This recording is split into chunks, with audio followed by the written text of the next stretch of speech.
من با تو دیگر زندگی نمیکنم، فهمیدی؟ آها، خبری خوش کو؟ هی تو هیچگاه من بر این زن نمیوبی. انا باز یک خبری خوش کو؟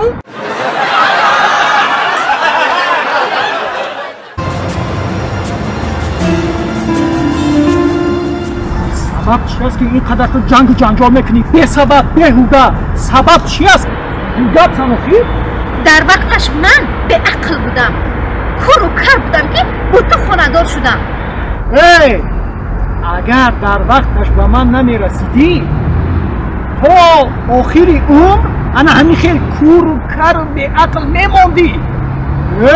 تو باید من در رحمت گویی من تو رو گرفتم و تو شفا افتی.